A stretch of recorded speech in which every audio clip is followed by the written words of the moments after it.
Kakatapos lang po nating maligo, papunta na po tayo sa Maanghit Cave. Hindi po tayo lugi, papunta pa lang doon, ang gaganda na ng view.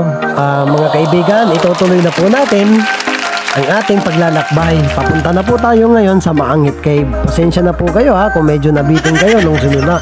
Ito na po ang welcome to Maanghit. So, wag dito po, masukal po ang daan. Kaya minabuti po namin, dito na lang kami sa baba dumaan.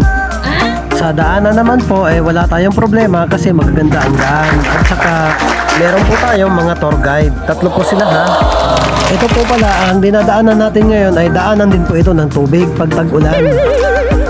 Medyo wala pong tubig kasi tagtuyo ngayon. Kaya eto, shortcut na po tayo. Ayan po, ang ganda pa rin ng daan. Buhay na buhay po ang ating kalikasan sa lugar na to. Paminsan-minsan po, hindi naman masama maging isang nature lover. Hindi pa man po tayo makakarating agad-agad, pero ako hinihingal na. Medyo may kalayuan din po pala. Hindi natin alam kung gaano kalayo kasi hindi naman sinasabi ng ating mga tour guide.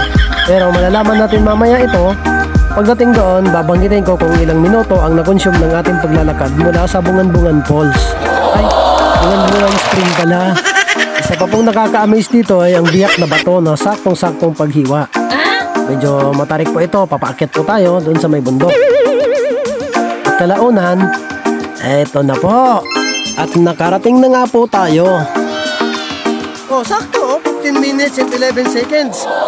Andito na po. At wag muna kayong magmadali mga boss. Pahinga muna tayo. Kararating lang So nakapagpahinga na nga po tayo pero may napansin kami. At eto po yon, mga crabs. Maliliit. Sila po yata ang bantay dito sa bukana. Yan, tingnan nyo po. O diba, ang ganda, may bantay dito. Di akala mo parang mga sundalo. Sila po ang bantay. Papasok pa lang po tayo dito sa kuweba. Ayan na po, Para mga ngipin po yan, Nakakatakot, madilim. Biruin mo yon, talagang may mga pangil pa. Tila ba mga ngipin? Nakakatakot. Dagdagan pa ng madilim na lugar. Pero huwag kayo At eto, pumasok na nga po tayo. So pakilala po muna tayo bago ang lahat. Po pala ang pangalan natin, Col? Arieta Tenorio Angeles. Sir, Apinoy Giron. at nakilala na nga po natin ang ating mga tour guide. So simulan na po natin. Habang papasok pa lang po, ayan na po, parang may nakita tayo na parang mga ugat ng kahoy. Pati ba naman dito, andito ka, manhunt spider? At kung ano-ano pang mga mahihiwagang nandito na likas na namumuhay. Mga kaibigan, nakikita nyo ba ito sa baba? Yung may tubig? Papunta daw po yan sa underground cave. Opo, underground river cave. So, hindi muna tayo pupunta doon. Galugadin muna natin dito sa loob. At eto na po, may kung ano-ano na po tayo nakikita. Siyempre, si Batman po yon. At tandaan niyo po lagi sa kuweba po nakatira ang mga paniki. Buka na pa lang po, ilang hakbang pa lang po tayo Tandaan nyo mga kaibigan, hindi biro ang magpunta dito sa mga kuweba, lalo na pagka walang tour guide. Hindi pa talaga po tayo nakakalayo. Nakikita nyo naman po ang pintuan. Lalo po tayo na-excite kung ano pa po ang makikita natin dito sa loob. At gagalugadin pa po natin. Lalayo pa po tayo, lalalim pa po Kakaiba pong mga shape ang nakikita natin sa dingding ng kuweba na to. Ayan po, malapit na po magdugtong ang stalagmite at stalactite. Pupuntahan po natin ang kuweba. At ipapakita ko po sa inyo yung yung stalagmite at saka yung stalactite na nagdugtong na po. Tingnan po. Ayan. Hindi ganun kabilis magdugtong ang mga ganyan, mga kaibigan. Kasi it takes years daw po.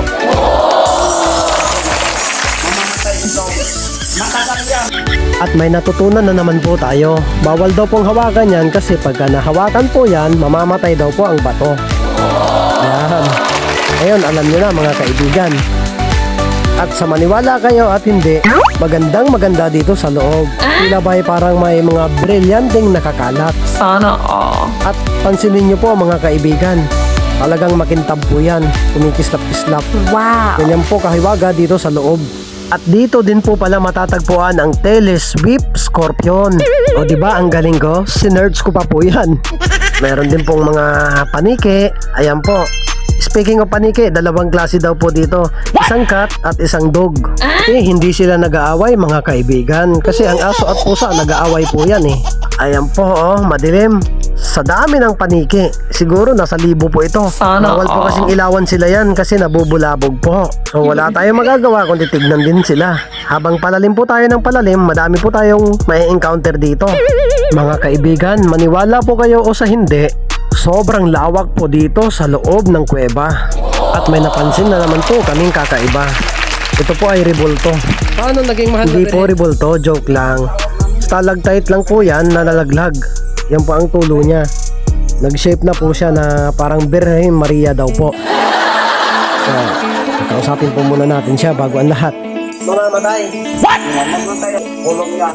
Kulong na yan. Eh dito sa ilalim na to, Wala na yan, bigay na yan. parang extra kwarto lang siya. Oo. Pwede mag-over na.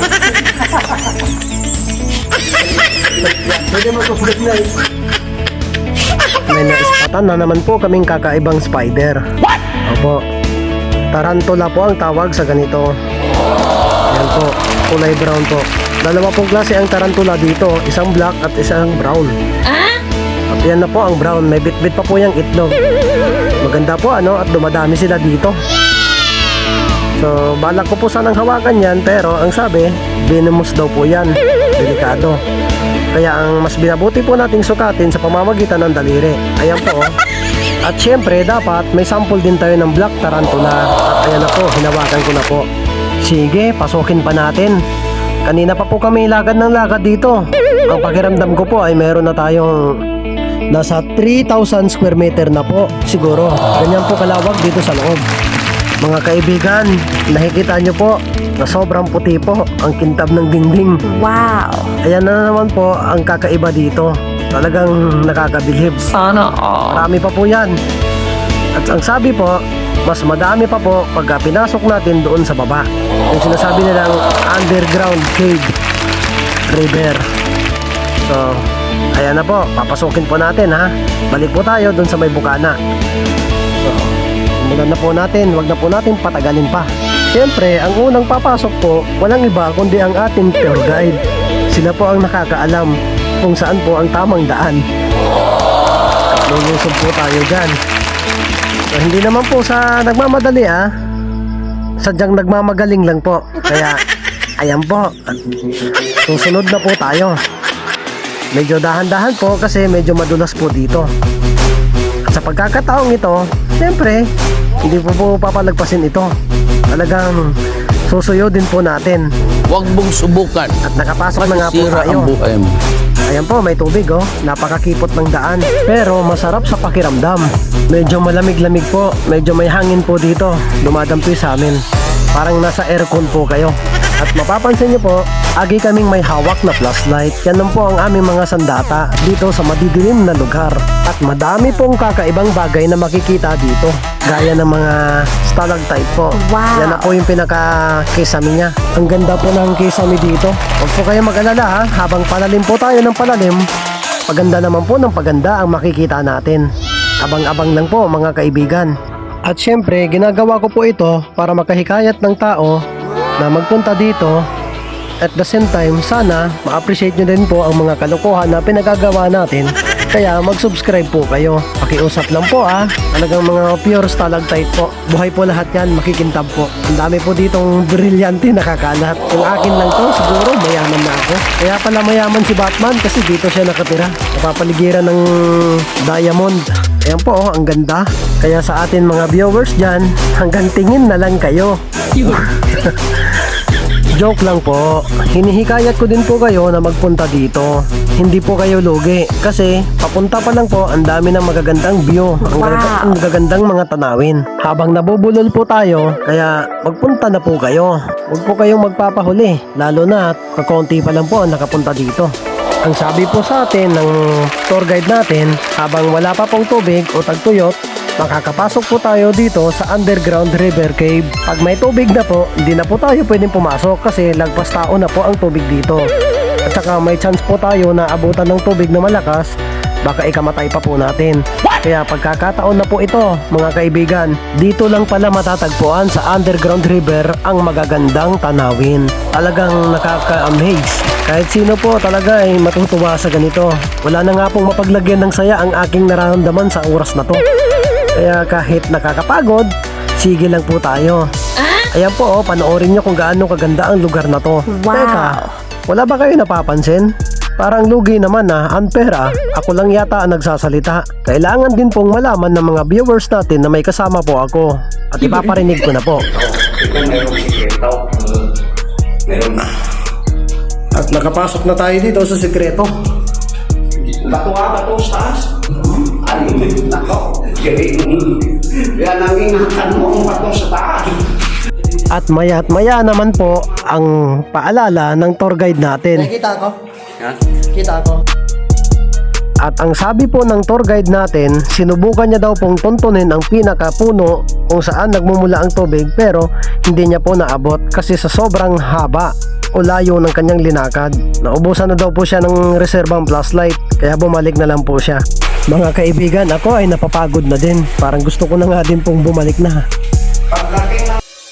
Pero sa ganda nga po ng mga tanawin dito, parang gusto ko na pong magstay na rin. Pasok dito ng ganito. Pinagkalaban ko lang ito kung pakaraw. Kataas ang tubig dito sa loob. Gaya nga po ng sinabi ko kanina, nagpastao po ang tubig kaya delikado po pag pumasok dito, lalo na pagka tag-ulan.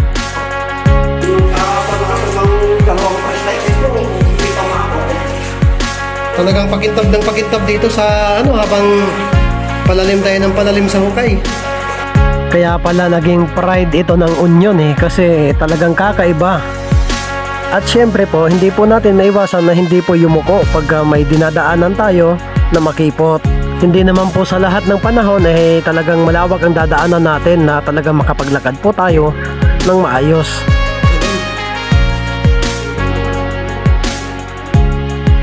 Mga kaibigan, kung napapansin nyo po yung mga biryante na yan, kung po pwede lang pong kumuha niyan, talagang kukuha ako.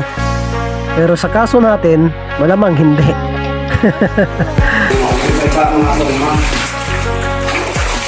Kasi kung pag nag-may ko ka nito, kahit kung ikaw naman isa, lalo pa kung mag-boyfriend kayo.